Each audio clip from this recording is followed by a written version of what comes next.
आयोजित इस कार्यक्रम में उपस्थित माननीय विधायक श्री सत्यपाल सैनी जी, जिला पंचायत अध्यक्ष, हमारे यहाँ मुरादाबाद के संघ के प्रचार प्रमुख के विभाग प्रचारक के साथ साथ हमारे सभी अन्य पदाधिकारीगण, हमारे सभी जनप्रतिनिधिगण, इस विद्यालय के प्रधानाचार्य और संरक्षक मंडल के सभी सदस्य गणों सहित पूरा विद्यालय परिवार, सभी छात्र छात्राएं, उनके अभिभावक गण, सभी उपस्थित सम्मानित गण, मुझे इस विद्यालय के इस कार्यक्रम में सम्मिलित होकर खुशी हो रही है। और इसलिए भी कि वार्षिकोत्सव एक अनुशासन जो हमारी संस्कृति की मर्यादा के अनुशासन के साथ साथ नव संवत्सर के अवसर पर हो रहा है।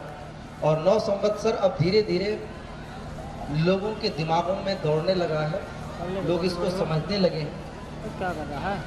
तार्किकता के बूते जिसको बाद में बहुत सारे मनीषियों ने अलग अलग सिद्धांतों में प्रतिपादित किया, उन्होंने हमसे उठाया जो पाश्चात्य विचारक थे, चाहे वो हीगल हो चाहे मार्क्स हो,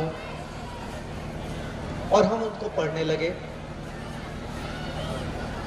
जब नीति कूटनीति यही सब चीजें तुमको मिलेंगी, तो कहा सर फिर इसका नाम अर्थशास्त्र क्यों है? मैंने कहा इसीलिए तो मैंने पूछा था कि आपको ये पता चले कि राजनीति और कूटनीति पर पुस्तक लिखने के बाद कौटिल्य ने उसका नाम अर्थशास्त्र क्यों रख दिया?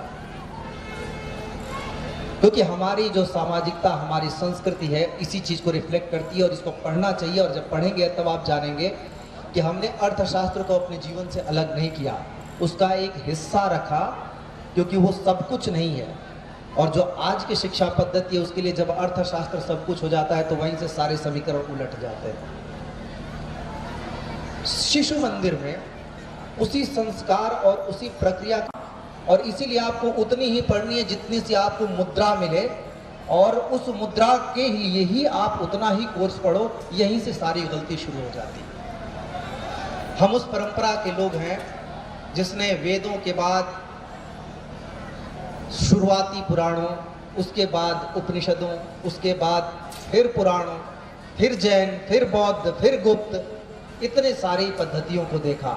और सब में एक चीज कॉमन रही शुरू से ही हमारे यहाँ, जो लोग कहते हैं कि ये लोग बिना तर्क की बात करते हैं, अंधे होकर बात करते हैं, कागज के लेखी बात करते हैं। हमने तो कबीर को भी उतने ही दिल से अपनाया, चलती रही है, और बिना तार्किकता के तो हमने किसी चीज को अपनाया ही नहीं। कुछ गलती हमारी रही, ये नहीं सिखाती। और सबसे बड़ी चीज है, शिक्षा से पहले सीख आती है, और सीख ये कहती है कि सबसे पहले विश्वामित्र सोते हैं, उसके बाद विश्वामित्र सोते हैं तो राम उनके चरण दबाते हैं, उसके बाद राम सोने जाते हैं तो लक्ष्मण उनके चरण दबाते हैं, और सबसे अंत में लक्ष्मण सोने जाते हैं। और प्रातः काल में सबसे पहले लक्ष्मण उठते हैं। वही पद्धति ये सिखाती है कि जब परशुराम फरसा लेके धनुष यज्ञ में आते हैं, कहते हैं किसने तोड़ा ये धनुष? तो धनुष को तोड़ने वाला जो महापराक्रमी है सामने आकर हाथ जोड़कर कहता है आपका कोई दास होगा। वो ये नहीं कहता है कि मैं महाबली महापराक्रमी राम हूं, तू कौन है, या मेरे आगे तुम हो कौन। लेकिन उससे भी बड़ी एक बात होती है, उसका गुरु उसके पीछे शांत मुस्कुराता हुआ खड़ा है।